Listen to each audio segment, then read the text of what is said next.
दिवसाची सुरुवात येशूबरोबर. हृदयविकार किंवा हृदय झटक्याने मृत्यू, आपण त्याला कॉमनली हार्ट अटॅक म्हणतो. आणि हल्ली खूप हा कॉमन झालेला आहे. आपण प्रत्येक ठिकाणी बघतो की कशामुळे मृत्यू झाला, तर हार्ट अटॅक आला.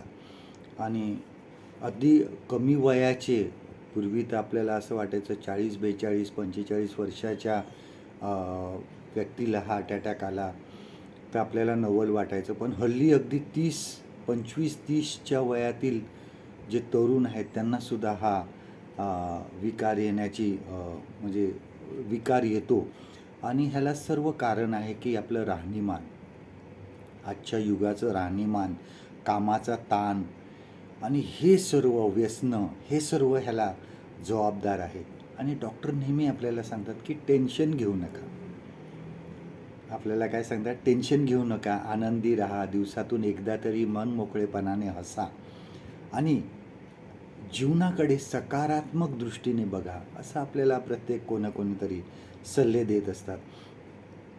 पण सर्व काही डॉक्टर करू शकत नाही.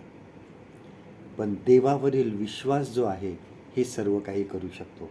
आपल्या जीवनामध्ये तणावाच्या पलीकडे बघण्याचा प्रयत्न करा, देवाकडे दृष्टी लावा. आणि पवित्र शास्त्र आपल्याला बऱ्याच वेळेस पुष्कळ उदाहरणांनी ह्या बाबत आपल्याला वचनाच्या द्वारे मार्गदर्शन करते. आपल्याला धीर देण्यासाठी हे वचनं सांगत असतात. बघा, येशूने अनेक जणांना बरं केलं, अनेक जणांबरोबर तो बोलला आणि बहुतेक वेळा त्याचा हा एकच शब्द होता, धीर धरा. प्रभू येशू ख्रिस्त नेहमी पहिल्यांदा सांगायचा की धीर धरा. आणि बघा, मत्तेय शुभवर्तमान 9 अध्याय आणि 22 वचन बघा. तेव्हा येशूने मागे वळून तिला पाहून म्हटले, मुली धीर धर. कारण धीर धरला नाही तर आपल्या जीवनामध्ये, आपल्या शरीरामध्ये काहीतरी बदल येतात, टेन्शन्स येतात आणि अनेक प्रकारे.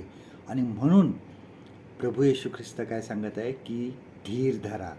दुसरं वचन बघा, मत्तई 27 आणि 27 वचन बघा. मॅथ्यू चॅप्टर 27 अँड वर्स 27. जेव्हा येशू पाण्यावरून चालत बघा शिष्यांकडे येत होता आणि शिष्यांना वाटलं की भूत आहे आणि ते आरडाओरड करू लागले. त्यावेळेस प्रभू येशू ख्रिस्त त्यांना काय म्हणाला बघा. तेव्हा येशू लागलाच त्यांना म्हणाला, धीर धरा, मी आहे, भिवू नका. बघा, आपल्या आयुष्यामध्ये धीर धरणं किती महत्त्वाची गोष्ट आहे. प्रेषितांचे कृत्य याचा 23 अध्याय 11 वचन बघा काय म्हणतं. Book of acts chapter 23 and वर्स 11. त्याच रात्री प्रभू त्याच समोर उभा राहून म्हणाला, धीर धर. बघा, अनेक संकटे येतात, अनेक आम्हाला परीक्षांना तोंड द्यावं लागतं. प्रभू येशू ख्रिस्त आपल्याला सांगत आहे की धीर धर.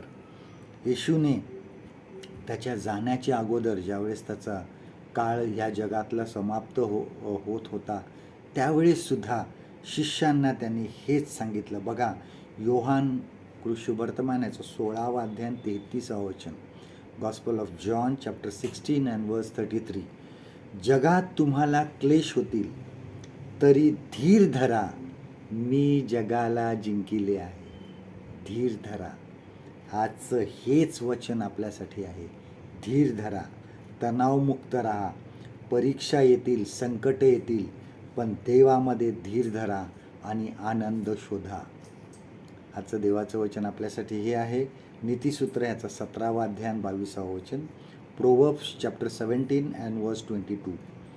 आनंदी हृदय हे उत्कृष्ट औषध होय, खिन्न हृदय हाडे शुष्क करीते. परमेश्वर करो आजचा दिवस तुमचा आशीर्वादित करो.